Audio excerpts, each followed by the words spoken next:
महाशिवरात्रि के पावन पर्व पर देवों के देव महादेव की पूजा की जाती है। कहते हैं इसी दिन भगवान शिव ने माता पार्वती के साथ विवाह रचाया था। लेकिन आज इस शुभ अवसर पर हम आपको शिव जी के एक ऐसे रूप के बारे में बता रहे हैं जिन्हें सनातन धर्म के अनुसार सबसे महत्वपूर्ण और शक्तिशाली माना गया है। ब्रह्मा विष्णु महेश, ऐसा कहा जाता है कि सबसे ज्यादा लोकप्रिय भगवान शिव हैं। महादेव को माना जाता है कि बहुत जल्दी प्रसन्न किया जा सकता है, बस दिल मन सच्चा होना चाहिए। तो देखिए, आज का शुभ अवसर है जहां पर महादेव की पूजा की जाती है। ऐसे में आज बात करेंगे महादेव के उस स्वरूप की जिसे नटराज कहा जाता है। जी हाँ, कहा जाता है ये काफ़ी रौद्र अवतार होता है, रौद्र रूप होता है।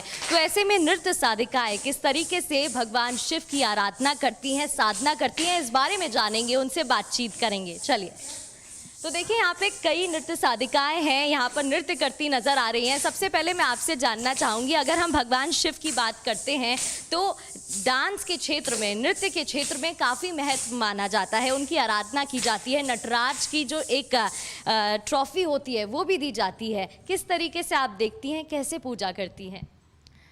शिव जी जो हैं, पहली बात तो ये है कि शिव जो हैं वो सबसे पहले नृत्यकार थे। उन्होंने ही जो ताल जो शब्द है वो उन्हीं से उत्पन्न हुआ है। ताल का त जो है वो तांडव से और ल जो है वो लास्य से, तो ये त और ल बन के ये ताल बना है।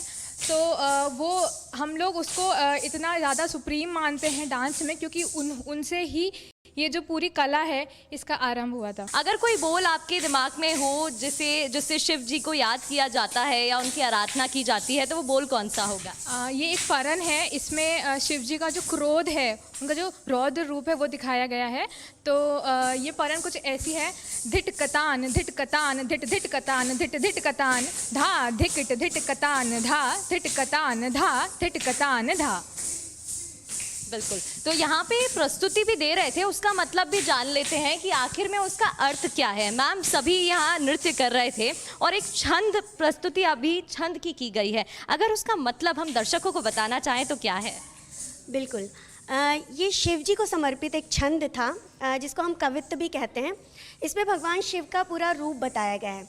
जैसे भगवान शिव डमरू लेके खड़े हैं, तो डिमिक डिमिक डिम डमरू बाजे, और उनके डमरू से ही पूरा ब्रह्मांड लयमय है, तालबद्ध है। डिमिक डिमिक डिम डमरू बाजे, जटा शीश और गंग विराजे। गंगा का वेग इतना अधिक है कि वो धरती पे अगर आ जाए तो सब कुछ तबाह हो जाएगा। लेकिन भगवान शिव, जिन्होंने सिर्फ गंगा को अपने जटा में स्थान दिया है और उनकी सिर्फ एक बूंद हमारी धरती को पवित्र कर रही है, तो सोचिए कितना वेग होगा। उस वेग को वो संभाले हुए हैं। जटा शीश से गंग विराजे, कर त्रिशूल शिव शंकर साजे। कर यानी हमारे हाथ। ऐसे भगवान शिव के हाथों में त्रिशूल जो शोभायमान है, सुंदर लग रहा है।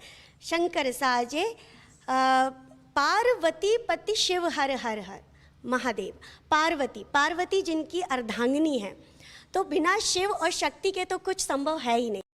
तो ऐसे शिव जिन्होंने पूरे ब्रह्मांड को उनके ही कारण हम लोग जीवित हैं और ये सांसें हमारी चल रही हैं। तो इससे ओतप्रोत ये एक कवित्व है, एक छंद है जो हमने अभी प्रस्तुत किया है। देखिए, किसी भी डांस का समापन तिहाई द्वारा किया जाता है, जैसे कि इन लोगों ने अभी किया। आज हमने जाना कैसे महादेव के स्वरूप नटराज की पूजा की जाती है नृत्य साधिकाओं द्वारा। तो आप सभी को महाशिवरात्रि की हार्दिक शुभकामनाएं। कैमरामैन दिलीप विश्वकर्मा के साथ प्रगति शर्मा, बंसल न्यूज़, भोपाल।